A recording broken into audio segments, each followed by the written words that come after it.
Only in the Philippines. Dito lang po sa Pilipinas, ng presidente pa ang nagpapakalat ng fake news. Mantakin niyo po, si Junior pa, aka Bangag, ang nagkalat ng balita na naaresto raw si Zaldico sa Prague. Bakit ko naman sinasabing fake news yan? Eh di simple, tinawagan ko yung immigration police sa Prague at tinanong ko kung nandun ba ang Elizalde ko. Sumagot sila, wala. Kaya kumpirmado po, hindi na aresto si Zaldico sa Prague.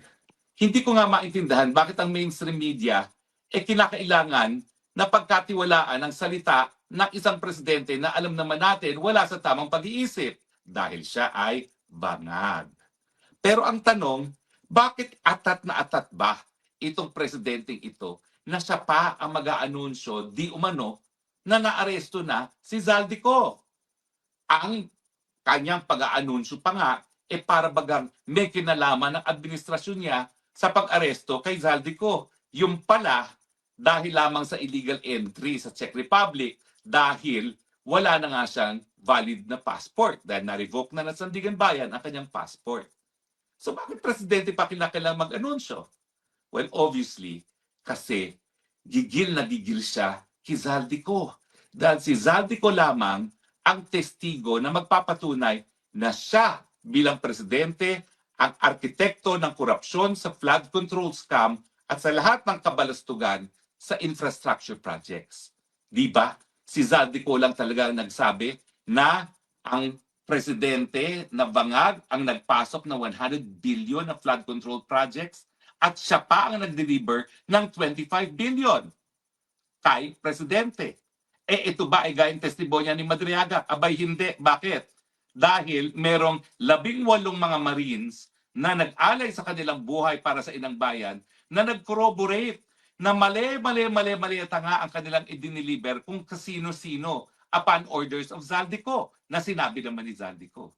At ngayon nga, meron pang koroborasyon, electronic evidence, text message na isinapubliko ni Congressman Leandro Leviste confirming na itong batang Bersamin ang siyang nagdi-deliver ng tong parts kay Marcos Jr. Pero kung wala si Zaldico, hindi mabubuo ang kwento. Kaya atat na atat itong Marcos Jr. alias Bangag na mahuli si Zaldico. At kung sa tingin ninyo, dadalhin lang siya sa Pilipinas para litisin dito sa mga kaso niya, nagkakamali kayo. Dahil pag wala na si Zaldico, pag for some reason Maninoy Aquino si Zaldico, hindi tatayo ang kwento ng mga Marines, hindi rin tatayo yung text message ni Bersamin, miski pa bumaliktad ang mga Bersamin. Oo nga pala ha, sa maglolong Bersamin, CJ, naging CJ ka naman. Ano ba naman yan? Naging Chief Justice ka. And yet, papayag ka ba na itago ang katotohanan? Wag naman po. Dahil ang aking presidente naman, si Rodrigo Roa Duterte, ang nagtalaga sa iyo bilang Chief Justice. Hindi ko na nga sasabihin sana, pero hindi ikaw ang first choice ni Tatay Digong para to be Chief Justice. Meron lang talaga nagkumbinsi sa kanya. Tago na lang natin sa pangalan na Harry Roque dahil ikaw ang pinaka-senior. Pero I think you owe it to the President dahil binigyan ka naman niya ng karangalan na maging Chief Justice. Isiwalat ang katotohanan. Nothing but the truth. At yan nga ay koroborasyon na yung mga text messages ni Leandro Leviste ay authentic and pursuant dun sa testimonya na recorded ni Zaldico. Yan ang dahilan kung bakit nagpakalat ng fake news ang presidente. Yung gigil niya, yung eagerness niya na talagang gurgurin si Zaldico dahil akala niya mahahawakan na niya si Zaldico, mauuwi niya, mapapabaliktad at kung hindi mapapabaliktad, baka magurgor. Well, I have news for you. Magre-resign ako sa pagiging abogado kung mauuwi niyo si Zaldico in 3 weeks, gaya ng sinabi ni Secretary John Dick.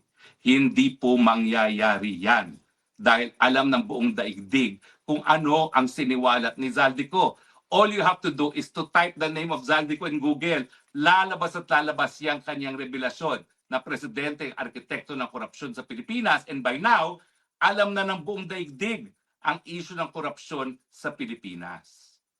Uli-uli, Mr. President alias Bangag, kung gusto mong magpakalat ng fake news, hayaan mo na si Auntie Claire. Dahil si Auntie Claire naman, kilala talaga na nagkakalat ng fake news. Nakakahiya kasi. Di man kita gusto, ikaw pa rin ang presidente ng Republika ng Pilipinas. Masakit pa rin tanggapin na yung aming presidente, bukod sa pagiging bangag, tagakalat pa ng fake news. Salamat po sa inyong patuloy na pagtangkilik. Ito po inyong Spokes ng Bayan nagsasabi, I love you Philippines. You're the only country that I have. You're the only country that I will love. God bless the Philippines. Bye.